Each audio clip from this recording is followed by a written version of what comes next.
Good evening. This is Mae Brussel. The title of this broadcast is World Watchers. It's broadcast number 715, August the 19th, 1985. I have one announcement to make regarding Kazoo radio station. The two women who have worked in the office, assisted with the programming, as programming director and the billing and the mailing and setting up the various schedules, have left the station, and right now the manager, the new director, has been selected. He'll be starting work there on August the 7th. His title will be Executive Manager.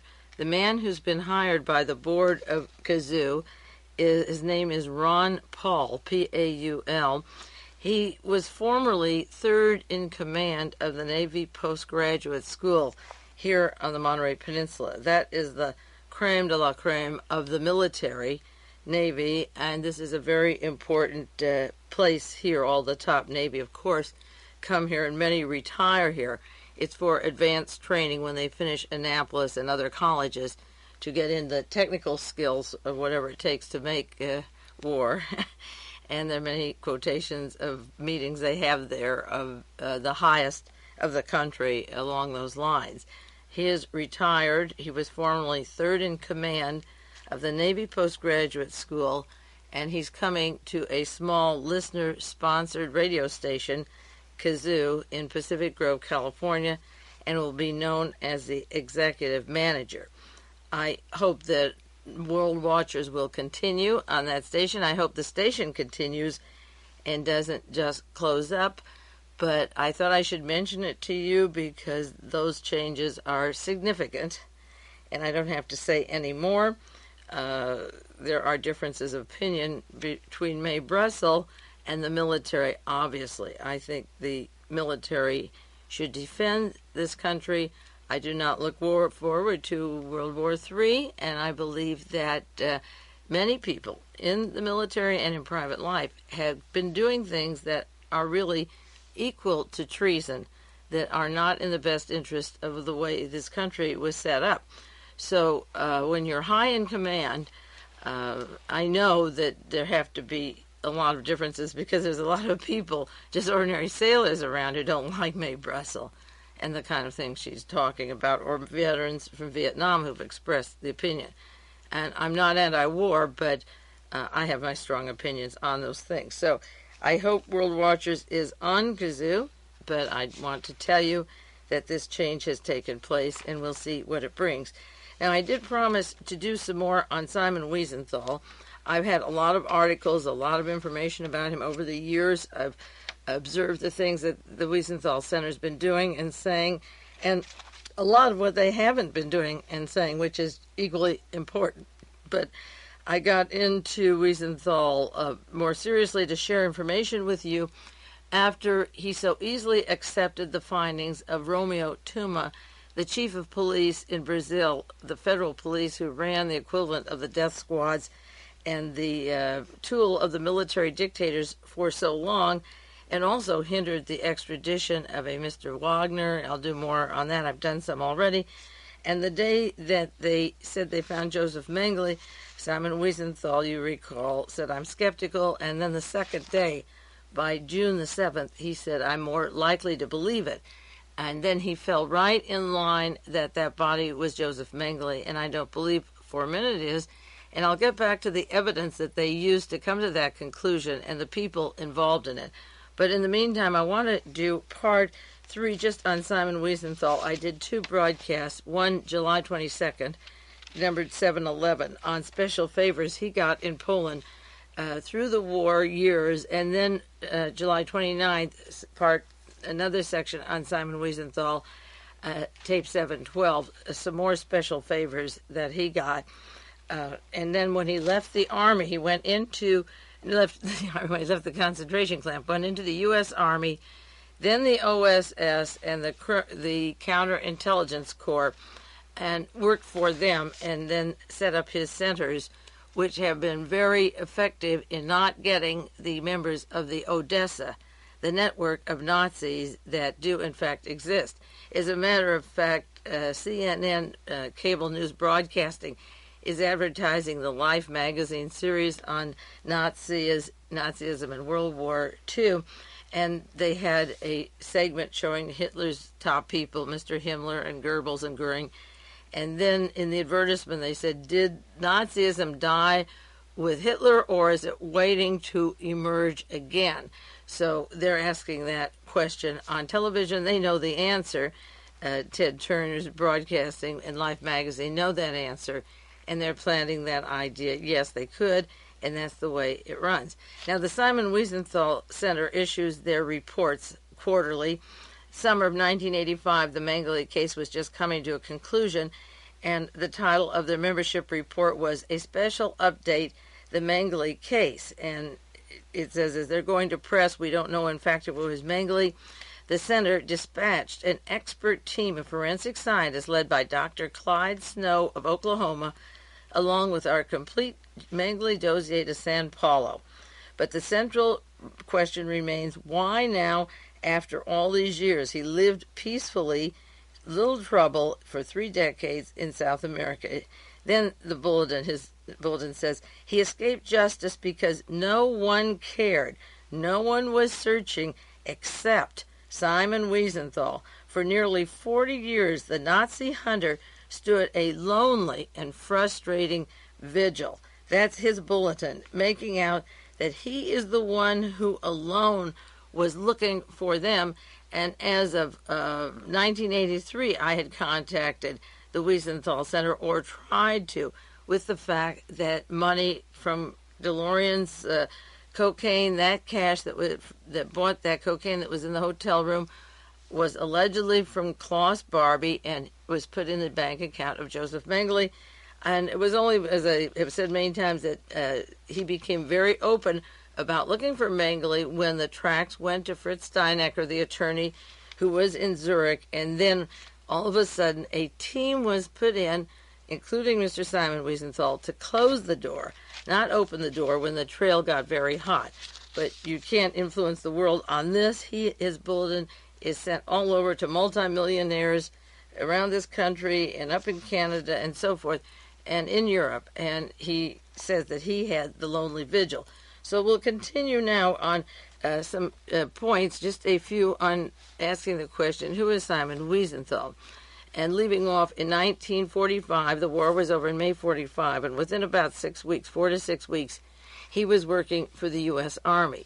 Now, in 1946, he describes in his own book, and I'm using 3 sources here for this information, 3 or 4, the Wiesenthal Center bulletins, his book, The Murderers Amongst Us, an interview in Saga magazine in 1979, and I believe 79, I'll have the date here in a minute, and on another page, and also a Washington Post interview in 1979. In December 1946, he described, I would be arresting Nazis, and his role was to go up and get various Nazis that were around his area in Vienna and Linz and so forth. And then he says the superiors would let them go. Now, he wasn't a policeman. He was a trained engineer and architect, so I don't know what he was out in the field arresting Nazis, how he got that kind of power. But then he left the work that he was doing and formed a team called the 30 Desperados. He left American intelligence that he was working for after the war and formed the Jewish Documentation Center in Linz, Austria by 1947. And the 30 Desperados were the people hired to help him. Now, there are committees that splinter off from the intelligence, from the OSS, and later the CIA, Bernard Fensterwald's Committee to Investigate Assassinations, a splinter of the CIA that's supposed to find who killed John Kennedy. Mark Lane had gone to Eastern Europe and then London to write Rush to Judgment with Hugh Trevor Roper as British intelligence doing the introduction, and Mr. Murchison, controlling stockholder of Holt, Reinhardt, and Winston, at least at that time, putting up the money for the book. So out of the Kennedy assassination, they promote the person whose name is associated with the murder and then can sit on the Odessa Nazi connections and keep all evidence for 21 years located at the grassy knoll. So the question I wonder is, was the center set up by the United States intelligence just identical the way it is done for just one example, the political assassinations, and who were the 30, in quotes, desperados. The Jewish Documentation Center evolved from the OSS to his center. Now, in 1946, when he was setting that up and working for the United States Army, his wife, Cyla, C-Y-L-A, returned. She was with them at the concentration camp Railroad Yards, employed. She walked away. He was never taken to a camp and killed because his wife escaped. Later, he walked away and was brought back and wined and dined. And when he was with the SS, the Gestapo SS, a handful of 20 or more of them, just a small enclave towards the end of the war, I cited a few weeks ago how he wanted to get in touch through the underground with his wife.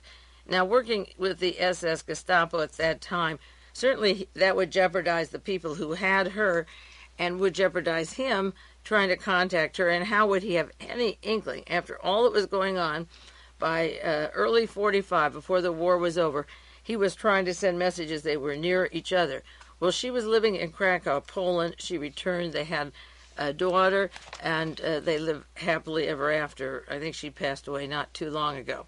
So he set up a correspondence with displaced persons. And no wonder, see, Simon Wiesenthal is so much loved, not for the people he got. He catapulted to fame for bringing in Adolf Eichmann, and he cut a deal to get Mr. Stangl. That was offered to him, and we'll get to that in a second.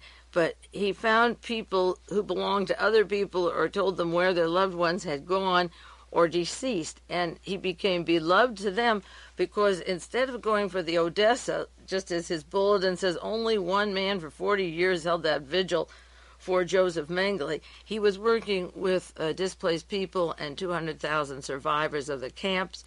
And within 3 months of when he set up his office, he listed 1,000 locations where war crimes existed. Well, we know they exist. It's like having 48 universities that did medical experiments in the 50s, 60s, and 70s. It's who did them. Those names are kept secret, and they were never prosecuted. We know the camps existed, and he compiled the list of the witnesses gave him of names of people who ran the camps who were war, by definition, I suppose, war criminals of a sort. But people like Joseph Mengele worked for the United States Army. He was under the control of the CIC and was released.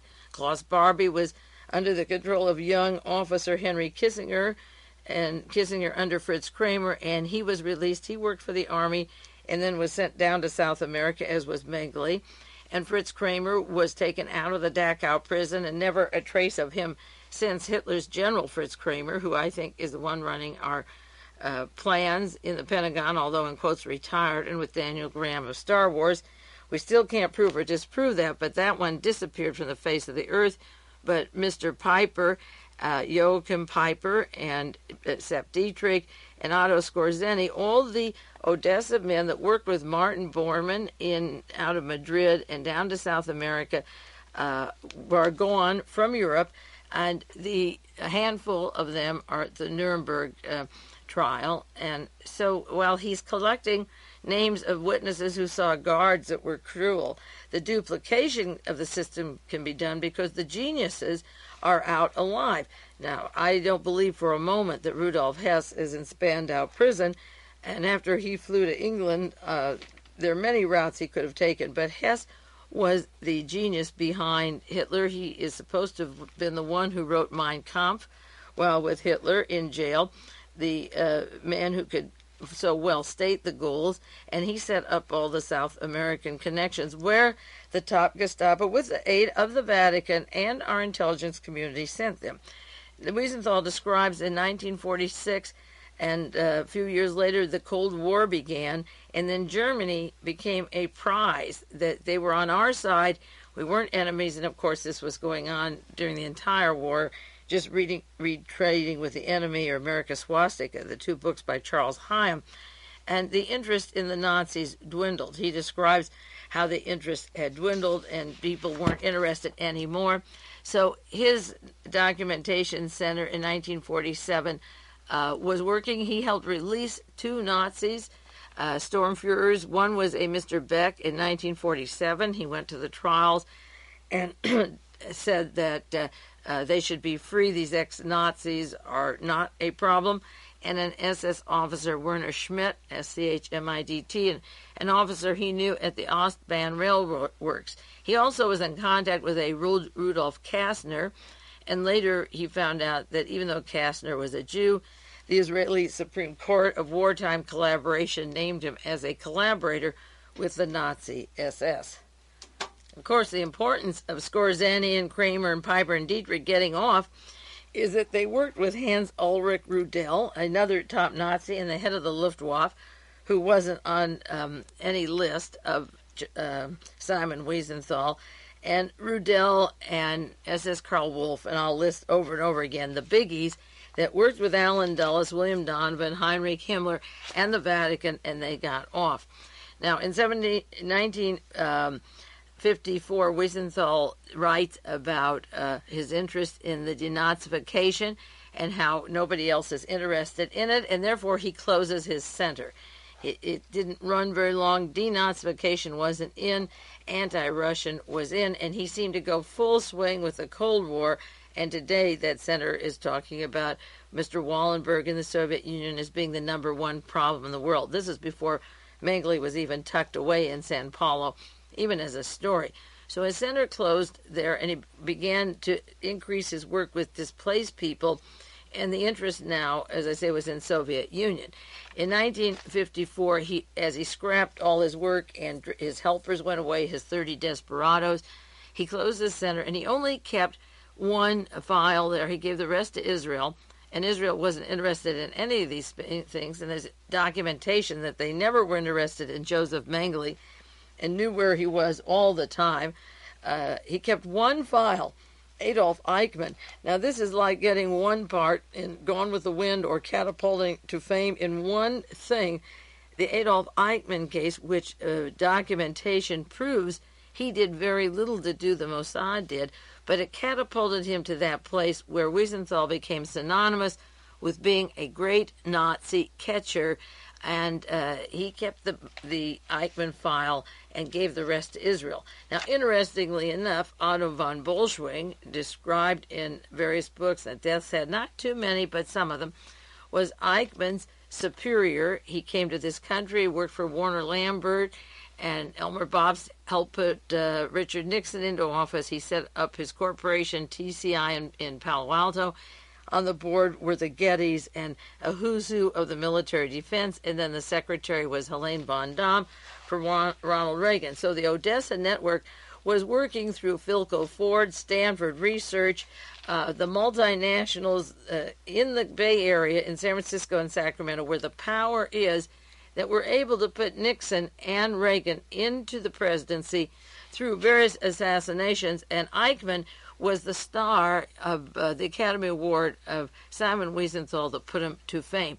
He kept the Eichmann file, and in 1959, the Israelis found out where Adolf Eichmann was, and Mengele also was close by. That's why in 1960, when they picked up Adolf Eichmann, Mengele did go into hiding in Brazil at the Stammers and had to stay quiet for a while and then officially be buried before he could become international as the dope dealer that he was, written up by the Central Intelligence Agency in 1979 and close ties to Klaus Barbie. So the success brought from the fame to Simon Wiesenthal of finding Eichmann opened up again a center in Vienna, and he officially was the Eichmann pursuer, and the Eichmann case brought attention to him, and he appeared to be wanting Nazis that were floating around. In exchange for that, as of 1985, he has what's going to be a $100 million building in Washington, D.C., and a $20 million building in Beverly Hills, and a staff and a board and media attention, and he's hoping to get the Nobel Peace Prize, which is so horrendous, but if Henry Kissinger got it, I suppose Wiesenthal can get it. By 1961, when Eichmann was captured and Wiesenthal opened up his office in Vienna, he opened what he called the Federation of Jewish Victims of Nazi Regimes. And again, I'm not putting down the need to help the victims, but what he was doing and what many people have done is they pursue what happened in the past and help those people. And you have the Turing twins and the horror of Mengele, and you talk about this angel of death over and over ad infinitum. It just never ends. And the point is, the victims need attention, but we're going to be the next victims. When a man named William Pierce writes the Turner Diaries, and he's paid by the Air Force, a PhD, working for United Technology, where Alexander Haig is the head, and he tells you he's going to hang every Jew on a pole across the United States. And just this week, the FAA said yes, in Kansas City, Reverend Gale's tapes can be played on the air on how to kill Jews and how to kill blacks. That's acceptable. So helping the victims of the past isn't as important in my mind as helping us not go through it again. So what, in exchange for his fame and his money, he has centered his attention on the past and wants you to look at the horror of the past without letting the future, which is building up like the serpent's egg, be exposed. Now, as soon as he opened up that center in 1962, the Documentation Center in Vienna, he was getting money from the Dutch Netherlands, from people from Johannesburg, Frankfurt, Germany, Munich, Milan, and Turin. Those are interesting because of the drug connections later that tied down to Sao Paulo, Brazil, and Romeo Tuma from Syria, and the Syrian connections to Steve Baum and the P2 and so forth. I'll do more on that later. Now, Frank Wiesner was Deputy Director of Plans for the Central Intelligence Agency. David Emery found this quotation in John Loftus's book, not quotation, several pages of it. I've read the book several times, but sometimes there's certain names that you do forget until Wiesenthal reappears again, and he shows up in John Loftus's book, The Belarus Secret, and it tells about Frank Wiesner, of the CIA head of covert operations, and how he used Nazis and members of the Gestapo, and their SS records were faked to work in the United States and rewritten to say that they worked in the resistance and that they had been imprisoned by the Gestapo. In fact, most of the history books you see where they refer to Nazis that are high up in government now, they say they were part of the plot to try to kill Hitler, or they were found in concentration camps. The witnesses to help identify Mengele, the one that he had a lift in his shoe, was his butler at a concentration camp. Well, Wiesner's secret army became the nucleus of the Green Berets, that private army that goes out now with Soldier of Fortune, and set up by John Singlaub and Robert Brown. But Frank Wiesner set up the Green Berets, and before 1947, these Nazi war criminals were brought to the United States. In 1961, there was a trial in Europe, in Germany, that was hushed in this country, and they wanted two top Nazis. One was Franz Kuschel, Kushel, and the other was Emanuel Jasiuk, Jasiuk. I may not pronounce this right. And they wanted these people for the crimes that they committed in Eastern Europe against Russia, and we had brought them to this country by lying about their past, and as I say, putting them into the CIA, where they later trained and still do death squads and killings, and the Central American, South American bloodbaths, and also Southeast Asian, along with the Phoenix program and that type of thing, were special training by SS Gestapo.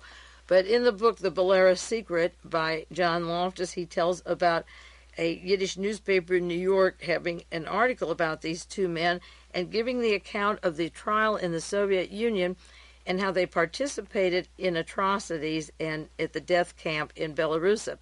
And Jasiuk and Kuschel were named as the key officials in the Nazi administration who sent thousands of people to death in the camps. So when the accusations were made, J. Edgar Hoover and the FBI called Simon Wiesenthal. This is where he's so useful.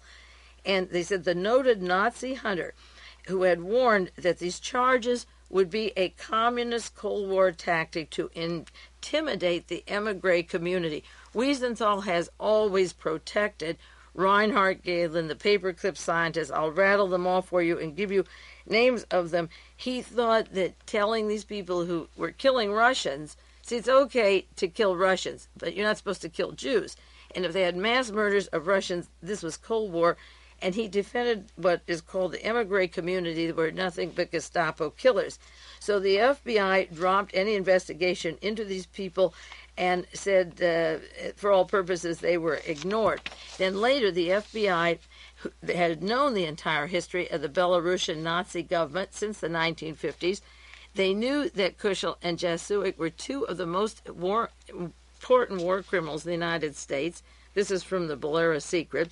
The FBI was aware that both men had ties to the OPC through the American Committee for Liberation from Bolshevism, which funded their activities. So citing Simon Wiesenthal, which his unfortunate comment about don't discredit them, the FBI reported to the Immigration Service that the Soviet charges were part of a plot to discredit important anti-communist political figures. When similar denunciations followed, the FBI noted in every case that the accused were staunch anti-communists. And this went on, and finally the investigation kept going on. The Immigration Service didn't rest on the assurances of the FBI or Simon Wiesenthal as it had before. They called in the U.S. Army's Investigative Records Repository at Fort Meade, Maryland, and asked if the CIC and the criminal investigation, that was Simon Wiesenthal working for U.S. Army, as soon as he was out of the camp and had been traveling with the SS Gestapo, they asked the CIC if they had any information on Kushel. The CIC recalled and possessed several classified dossiers dating back to the late 40s that positively identified Kushel as an SS officer, a member of the Nazi government of Belarus, an informant for the SS intelligence. But after one telephone call from CIC in 1963, the Immigration Service noted in its records that Mr. Woolwine advised that the CIC records show that Kushel was the leader of the Micheldorf displaced persons camp. They sanitized the Pentagon report. They changed it. The agency changed it around and gave a false background on the writing of these people. In 1956, it furnished a CIA OSO sanitized version of their history and literally changed history with a fountain pen to lie about who these particular people are and their background. The Kushel investigation was terminated almost immediately after the CIA reported that they had no derogatory information on Kushel. Recently, a CIA official was asked to define what it means by no derogatory information. He responded, it means there was no evidence of pro-communist activity. In our federal government, Nazism was regarded as anti-communism. Therefore, information that a person was a Nazi is not considered derogatory. This was not simply doublespeak. The intelligence community has a precise language all its own. If the CIA was asked whether it ever employed Nazis as an agent, they would say no. On further inquiry, the researcher knew enough to ask.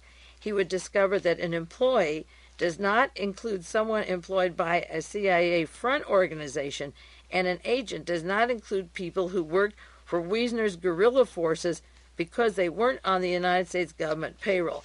But any derogatory information means that if you're pro-communist, then you're a danger. But if you're a Nazi, it never has been and never will be that this is anything against you or derogatory, and they can rewrite it, with, as I say, with a fountain pen and alter the background of these people to make them acceptable. Now, this was going on in the 1960s. By 1962, Adolf Eichmann was hung in Israel. While the trial was going on, Martin Bormann was sending messages to him. In fact, Eichmann's son was living with Jack Anderson. I'll do more on that maybe next week or so. While the trial of Adolf Eichmann was going on in Israel, his son was living with Jack Anderson, and Martin Bormann was sending letters to Eichmann from South America, and yet very openly and quoted in Saga magazine and other sources, the Wiesenthal Center has always said that Martin Bormann is dead. John Judge sent me from Washington the Jack Anderson newsletter, April 1985, Volume 2, Number 8. The source of this was a Philadelphia subscriber wanted to know whether it's true I once housed as my house guest the son of Nazi mass murderer Adolf Eichmann. It's quite true. While Eichmann was on trial in Israel for his atrocities, I located his family and brought one of his 4 sons to the United States for in-depth interviews. He stayed at my home where he received letters from his war criminal father. The last I heard of Nick Eichmann, the son who visited my house, he had gone to Germany to join the Nazi underground. This is from John Judge, who sent me a copy of Jack Anderson's newsletter, where Eichmann's son is staying at Jack Anderson's home. And remember, Jack Anderson's 20-year, 25-year now or more association with Frank Sturgis, Frank Farino, who worked with Lee Harvey Oswald, the Permandex, the team that killed John Kennedy, and Borman has been linked to that murder through treason, through My Daily Bread, for My Daily Bread, that book, and I've cited it in my references to the Nazis and the JFK assassination. We'll take a 1-minute break now and continue on this broadcast. This is Mae Brussel, and we'll take this 1 minute, and I'll be back with you in 60 seconds.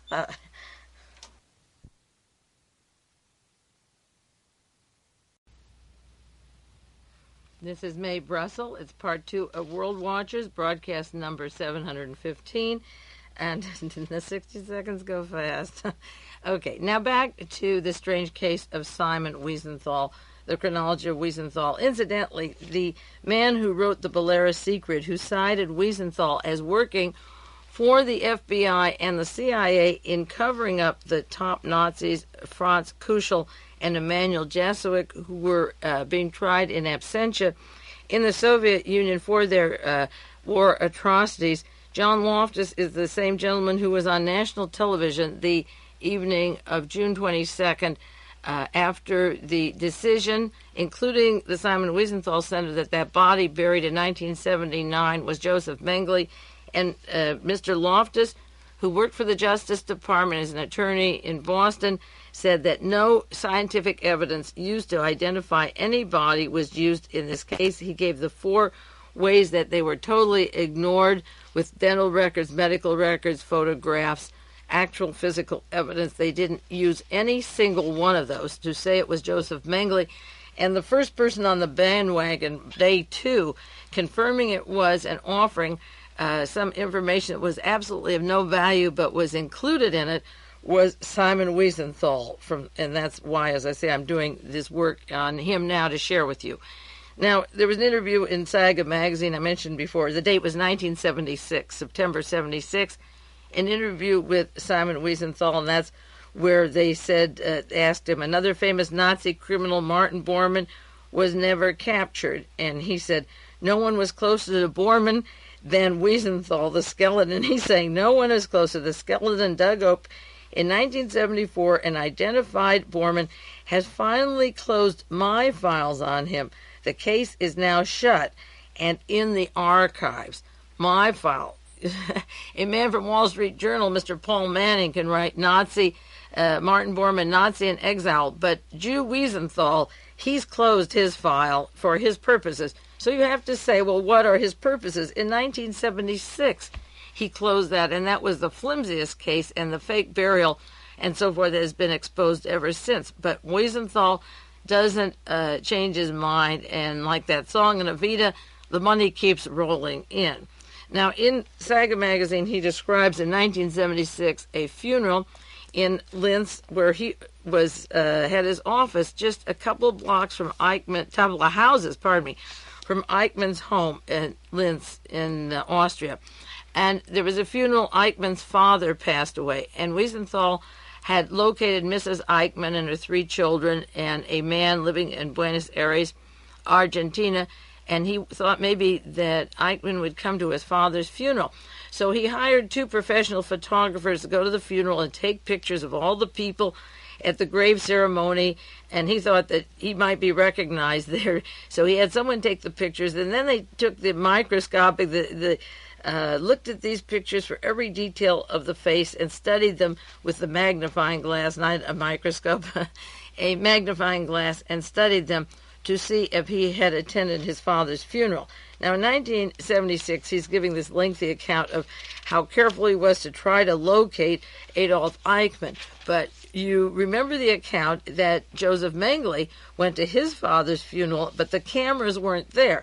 If he doesn't want the cameras there, it's one thing, but as I say, in his bulletin, he cites only me, looking for him for 40 years, pursuing this man on this lonely road, which is really offensive to me, to know what he does and doesn't do, and to claim that I'm the only person looking for these Nazis.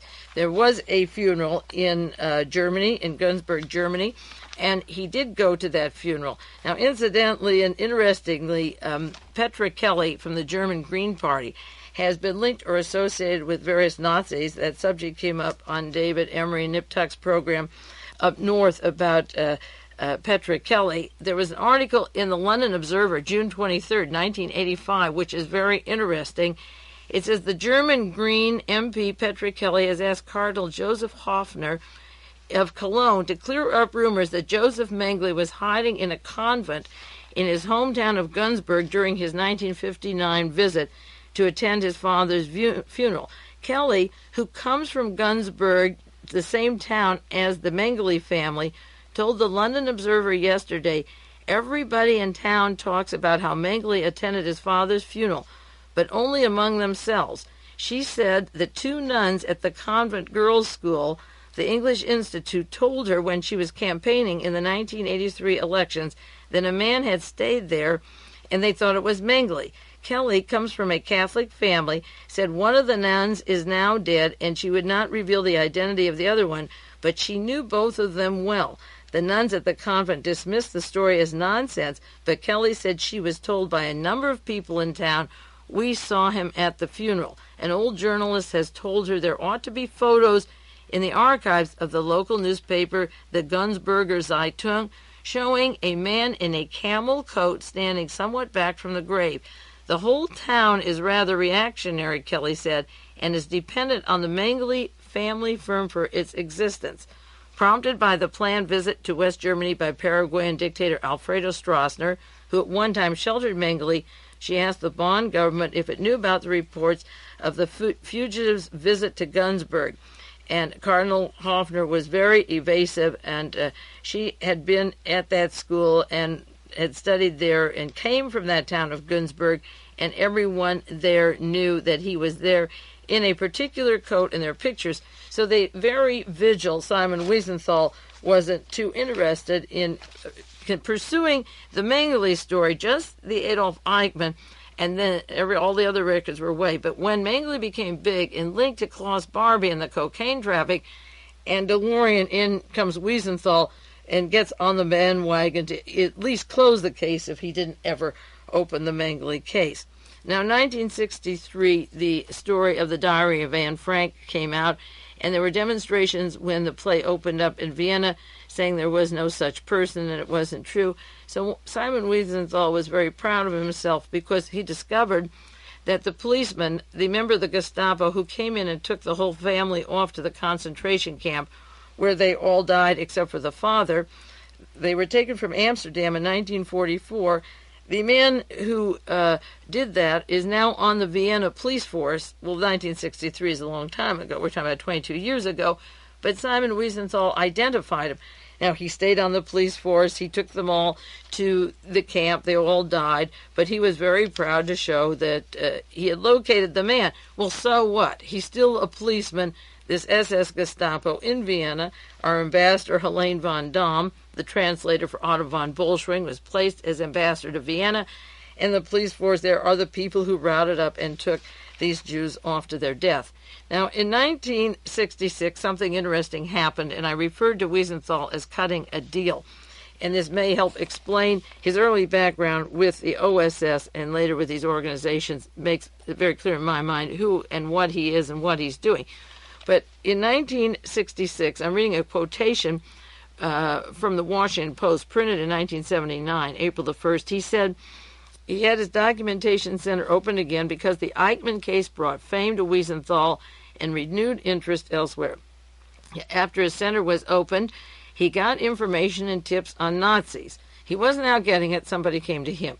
In 1966, a man showed up in Vienna offices who promised to disclose the whereabouts of Fritz Stangl, commandant of the Treblinka death camp.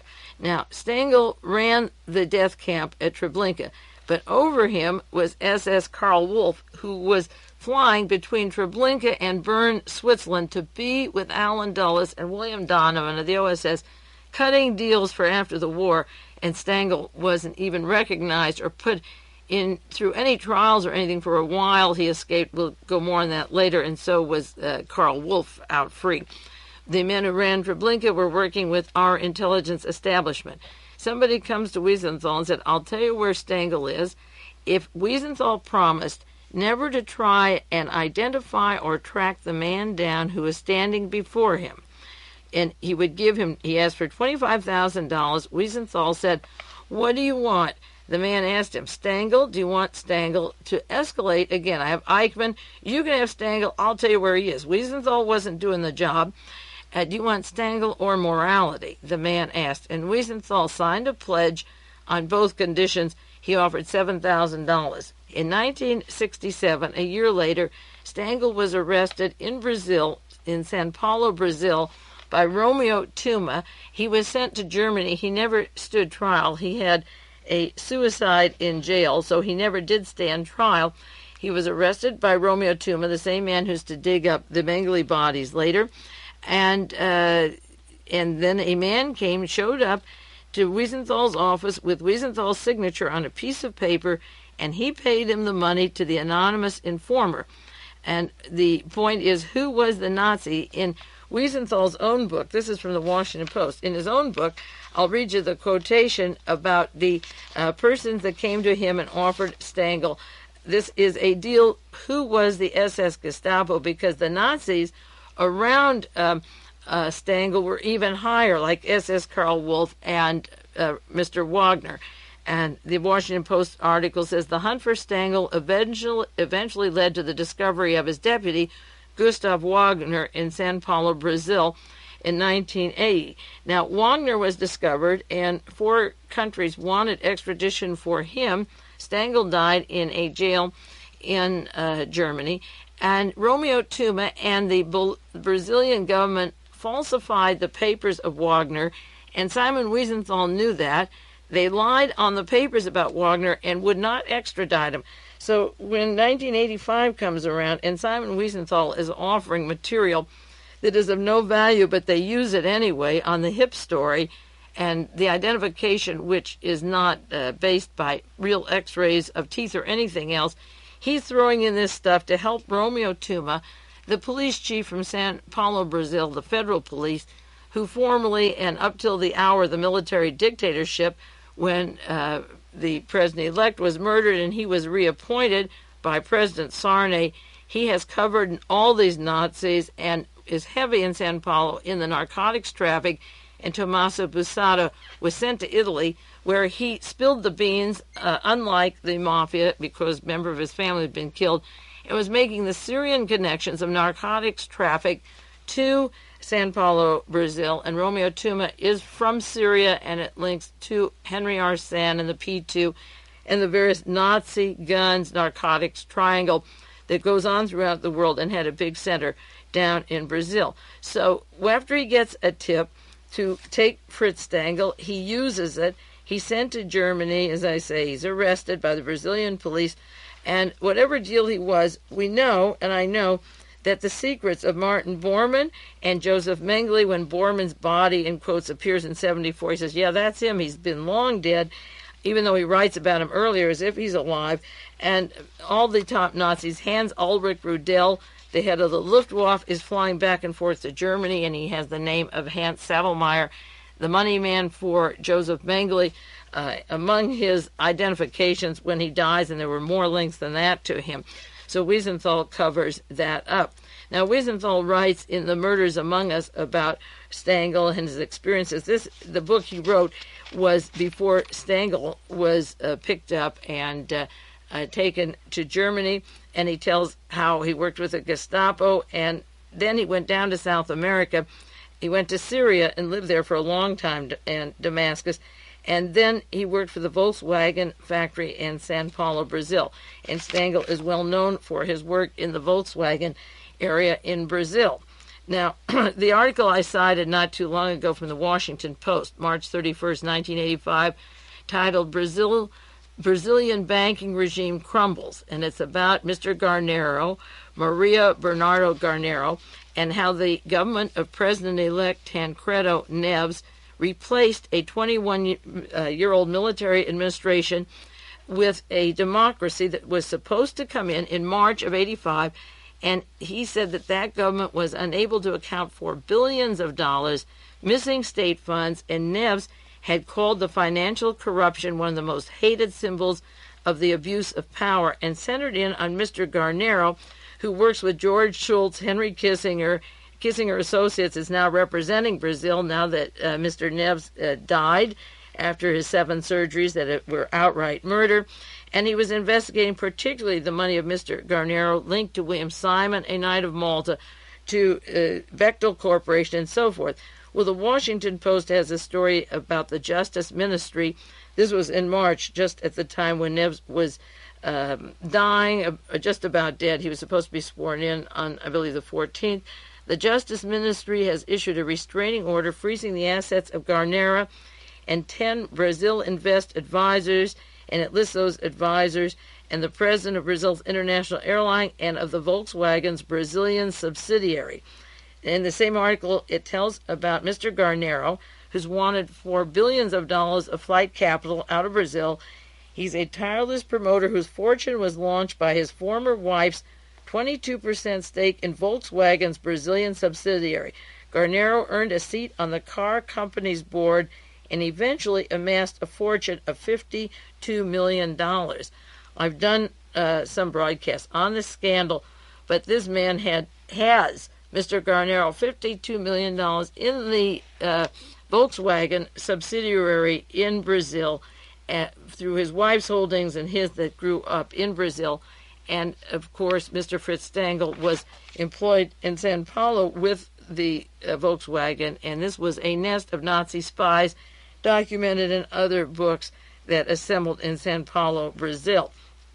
In Wiesenthal's book, he talks about how the Odessa network, the Nazi network, took him, Stangl, and his wife out of Vienna, and he, incidentally, the Franz Stangl that Wiesenthal's claim to fame, he was brought this deal or cut this deal by this other person. He worked at the same camp helping the U.S. Army where Stangl crossed his path and was with him, under him, working as Army intelligence. Stangl was located at a camp called Glassenbach after the war.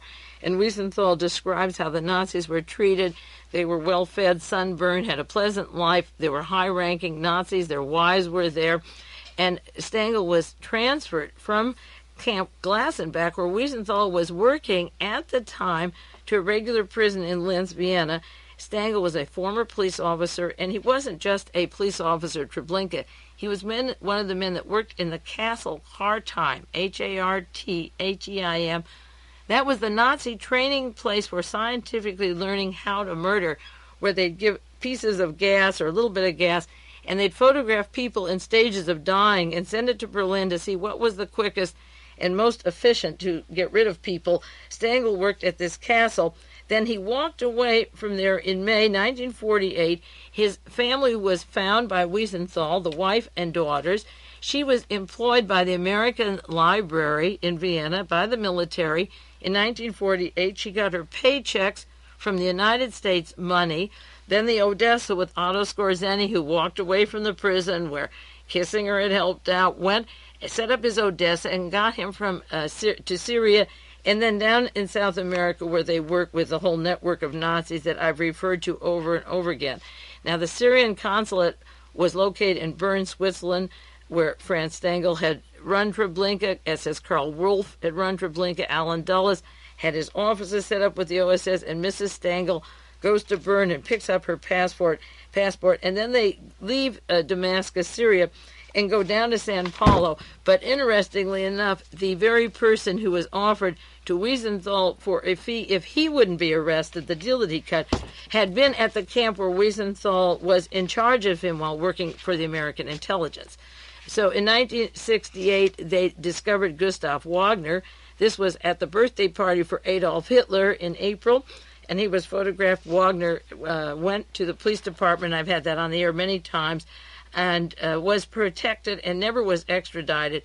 In 1979, when Romeo Tuma and the police and the officials of Brazil wouldn't extradite Wagner, why would Wiesenthal supplier help Romeo Tuma when he had this nest of people living with him and SS Karl Wolff and all these people working with an enclave of Nazis down there? Why would Wiesenthal offer them anything, and why not stay off? Why on day 2, June the 7th, did he say, yes, that is Mengele?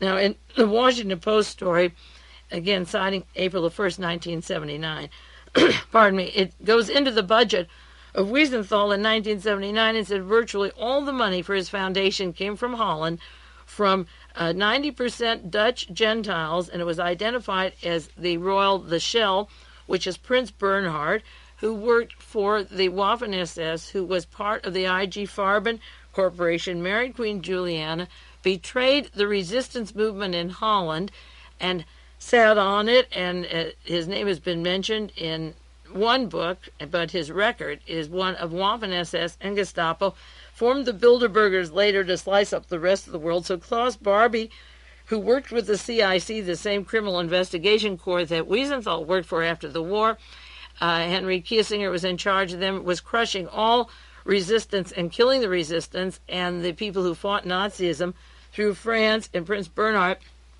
had this similar role, and Wiesenthal got 90% of his funds, according to this article, from Dutch Gentiles at that time period. Now, 1978, when the book came out of Nikolai Malak's, I believe it was around that date, of Richard Nixon and the Iron Guard, and Nikolai Malak's coming to Whittier, California, not a word was said by the Wiesenthal Institution. Nothing about Otto von Bolschwing. I tried to contact them or reach them when Pete Carey and I smoked out this guy working in the Bay Area and his top Nazi connections in the United States. He didn't say a thing about it. Now, there was a time when a search for Mengele was escalated in 1980, and people were looking for Mengele. There was an offer of a $50,000 reward, $10,000 to the policeman who would catch him. There was a time period where they were looking for Joseph Mengele, and there was a rumor that he was a colonial dignitad. I've done broadcasts about colonial dignitad, that enclave between Chile and Argentina run by Germans that the DINA, the police, used after Pinochet was in and Allende was murdered for torture. The American CIA, Michael Townley, and George Bush, as director of the CIA, was participating with the agents from Colonia Dignidad. Now, Simon Wiesenthal sent out his bulletin January 31st, 1981 from Vienna regarding, he has a thing about Gustav Franz Wagner and the countries that wanted to extradite him and how he wasn't extradited. And then he put later he commits suicide by throwing himself in front of a car, and Wagner died. I don't know if there's any proof that Stengel or Wagner even did these things. Now that I look back at most of these Nazi deaths, when the heat is on, they suddenly die. But in his bulletin, The Search for Joseph Mengele, he tells about the reward and the offer. And then he said somebody said they thought they'd located Mengele at Colonial Dignidad, he described as an isolated German settlement in Chile. But it seemed we were misled by people who wanted to give the Colonial Dignidad a bad name. Now, this is identical to what Simon Wiesenthal said about the FBI with the Russians, the Americans who were in this country who had done the torturing and murder of the Russians in those camps, Kushel and Jazowick. He's saying that people want to give Colonial a bad name. Now, in 1979, 2 years before he said that, Jack Anderson had a syndicated column in the Monterey Herald, San Francisco Chronicle, throughout the country, called The Nazi Connections. And he said, over the year, I've reported eyewitness accounts of Nazis, dictatorships, havens for Nazi war criminals. And he talks about Chile, Paraguay, Uruguay, Brazil, and Argentina. He said there's an international consortium known as Operation Condor. They executed Orlando Letelier. This is the George Bush connections to Germany and Mr. Strauss in Bavaria and our CIA. It tells about the DINA, and he says DINA secret, they're not secret. The police of the Chilean dictatorship, Augusto Pinochet, works with these Nazis at a Nazi enclave called the Colony, Colonial Dignidad. It's located in Chile. An informed source says that DINA maintains the detention center. The colony, the allegations are that they torture, and he's the one who wrote, I believe it's Jack Anderson, wrote about quartering people and burning them alive. The allegations are made that German personnel described as former Gestapo and SS officers give instructions in torture techniques that take part in application of the techniques. The colony, a commune, was established after refugees from the German Luftwaffe, and then Hans Ulrich Rudel, set up for officers at the end of World War II. The CIA sources identified the leader as Franz Richter, F-A-R-A-N-Z, Richter. The colony is run in military fashion. The men wear uniforms and have close ties to the Chilean dictatorship. Jack Anderson goes on that the Colonial Dignidad has contacts, maintains them with Nazi elements in South America, Europe, and, of course, in the United States.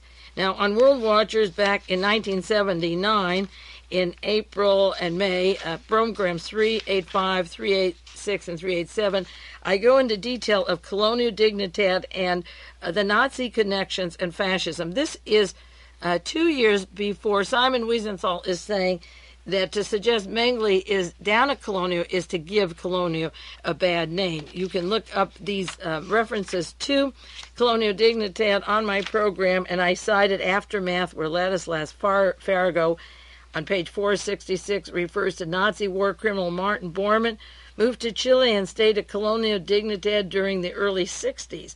And then Das Reich, the Organization of Nazis in Exile, has their center at Colonial Dignidad, and also Counterspy that came out in December 1978, a long article by Conrad Eeg.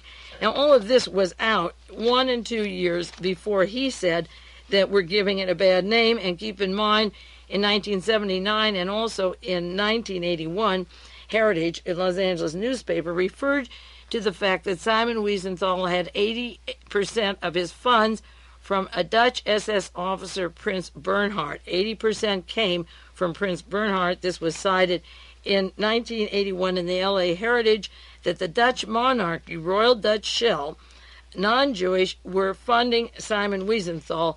That's at a time when he's protecting those people down there. I just have time to cite one more example of Simon Wiesenthal's connections. In his bulletin in Wiesenthal Center, 1985, he has a picture of Arnaud de Borchgrave, described as a best-selling author, speaking, lecturing in California on Middle East and Latin American affairs. Imagine what he knows about Latin American affairs. In reference to the war in Lebanon, Mr. de Borchgrave's lecture was co-sponsored by the Jewish Studies Institute of the Wiesenthal Center, along with Committee on Media Accountability. Now, Mr. Arnaud de Borchgrave is the publisher of Reverend Moon's paper, The Washington Times.